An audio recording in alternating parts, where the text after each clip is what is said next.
वर्षापुर नाम के गांव में रहता है। उसके पापा एक गरीब मजदूर थे। जमींदारों के यहाँ से जो मजदूरी मिलती थी उसमें जैसा तैसा रोज का खर्चा चला पाते थे। ऐसे में अगर कोई और खर्चा आ जाता तो ऐसे लगता जैसे सिर पर पहाड़ टूट पड़ा हो।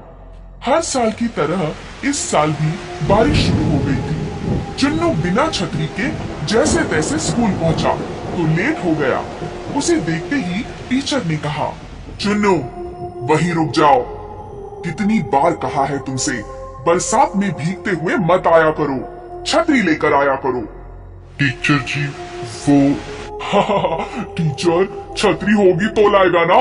हर साल कहता है अगले साल छतरी लेकर आऊंगा और लाता नहीं है, कंजूस कहीं का। चुन्नू तुम छतरी लेकर क्यों नहीं आते? टीचर जी मेरे पास छतरी नहीं है। तो पापा से कहो हाट से खरीद लाए। ये देखो, ये देख, मेरे बापू ने ये छतरी लेकर दी है। देखो चुन्नू, मैं तुम्हें इस तरह भीगा हुआ क्लास में बैठने नहीं दे सकती। पूरी क्लास गंदी हो जाती है। तुम घर जाओ, कल आना या वहीं खड़े रहकर सुनो मैं क्या पढ़ा रही हूँ। और चुन्नू पूरे दिन उसी दरवाजे के पास तो कभी खिड़की के पास खड़ा टीचर को देखता रहा। वो क्या पढ़ा रही थी सुनता रहा। दूसरे दिन उसने सोचा बारिश शुरू होने से पहले ही वो स्कूल चला जाएगा, मगर जैसे ही वो निकलने लगा अचानक बारिश शुरू हो गई। अरे बारिश तो जोरों से शुरू हो गई। बापू मुझे छतरी लेकर दो ना। लेकर दूंगा बेटा, जल्दी ही लेकर दूंगा। हर साल आप यही कहते हो, फिर मेरा बेटा पूरे साल बारिश से बच बच कर जाता है, पढ़ता है और फिर दूसरे साल वही समस्या।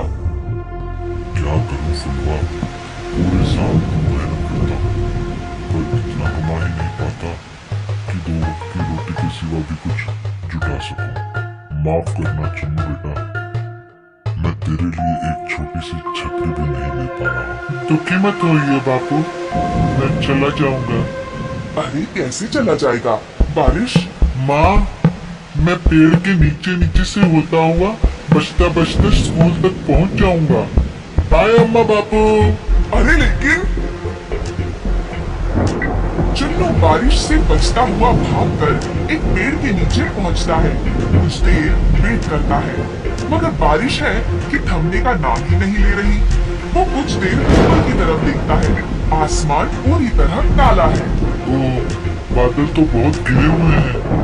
लगता है आज स्कूल में बहुत लेट हो जाऊंगा। मुझे चलना चाहिए। अगर कुछ देर और ऐसी बारिश रही तो मैं कमर तक भीग जाऊंगा। फिर मेरा स्कूल ड्रेस भीग गया तो टीचर भी वैसे ही क्लास में नहीं आने देगी।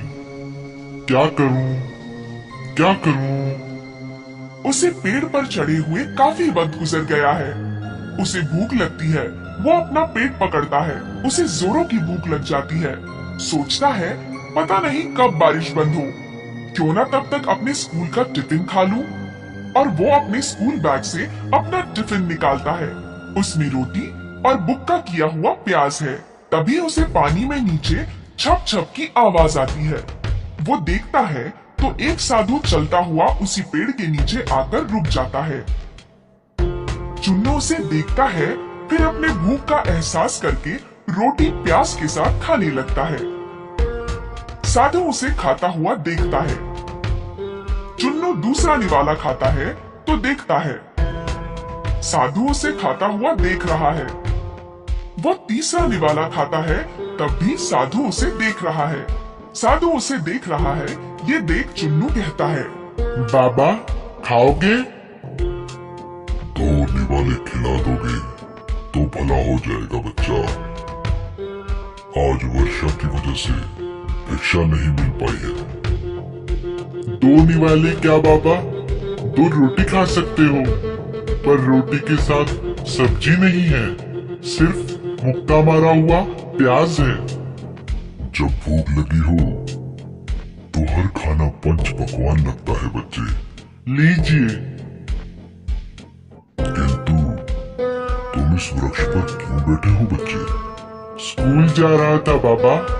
बारिश तेज हो रही है। पेड़ के घने पत्तों में बचने के लिए यहाँ बैठ गया।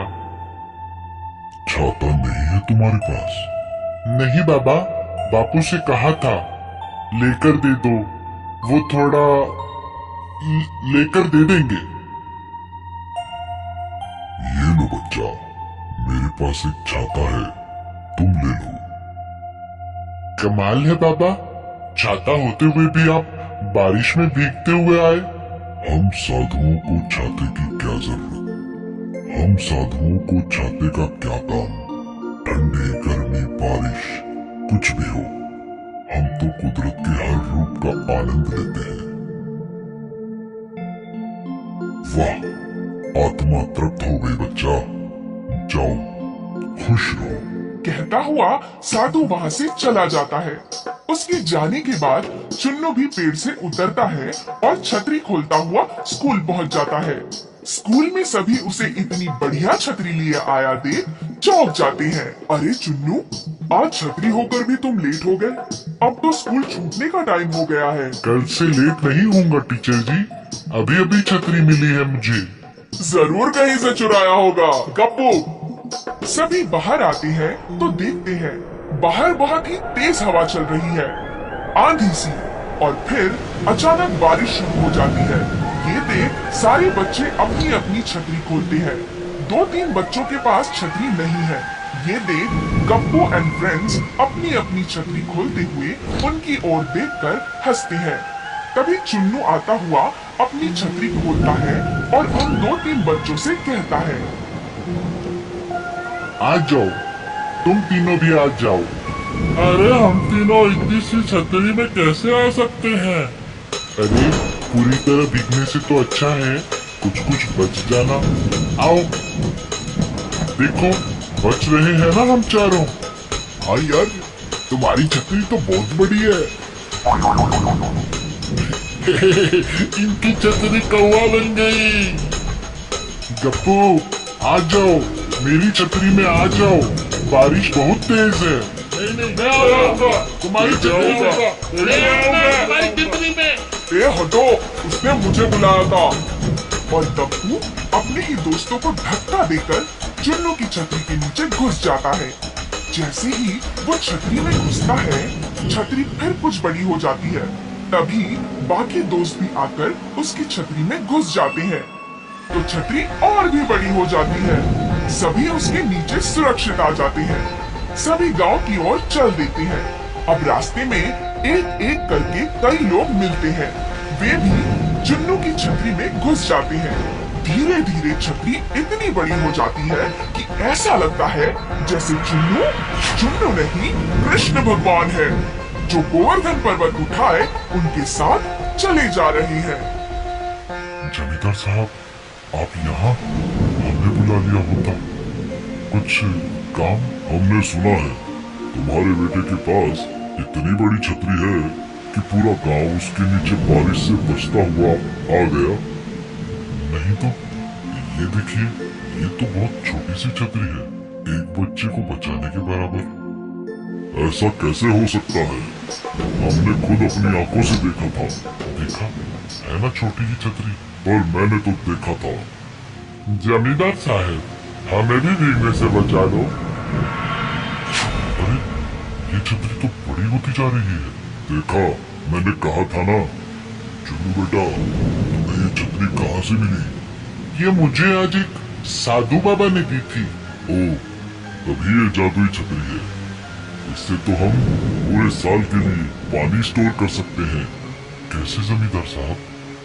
इसके नीचे जितने भी इंसान आते हैं, ये उतनी ही बड़ी होती चली जाती है। हम अपने गांव और तालाब के बीच चुन्नू को ये छतरी लेकर खड़ा कर देंगे। फिर उसके नीचे चुन्नू के एक तरफ तालाब तक, दूसरी तरफ नहर तक गांव वाले खड़े कर देंगे। उन्हें पानी से बचने के लिए छतरी तालाब से नहर तक बड़ी हो जाएगी। फिर जो भी बारिश का पानी गिरेगा, तालाब और नदी में गिरेगा। पूरे साल भर की पानी की समस्या हल हो जाएगी। और जमींदार के कहने पर चुन्नू ने वैसा ही किया और सचमुच बारिश का पानी छतरी पर से होता हुआ एक तरफ तालाब और दूसरी तरफ नहर में गिरता रहा। फिर तो ये सिलसिला रोज चलने लगा। जब भी बारिश होती नहर और तालाब ही नहीं भर जाते बल्कि उन खेतों को भी ज्यादा बारिश से बचा लिया जाता जिनका अधिक बारिश की वजह से नुकसान हो सकता था। फिर तो पूरे गांव में चुन्नू की वाहवाही हो जाती है। बेटा, कितने सालों से तुम एक छतरी के लिए तरस रहे थे। अब देखो, तुम्हें ऐसी छतरी मिली है कि तुम हमारी ही नहीं पूरे गांव की रक्षा कर रहे हो। हमें स्कूल में पढ़ाया गया था बापू, सब्र का फल हमेशा मीठा होता है।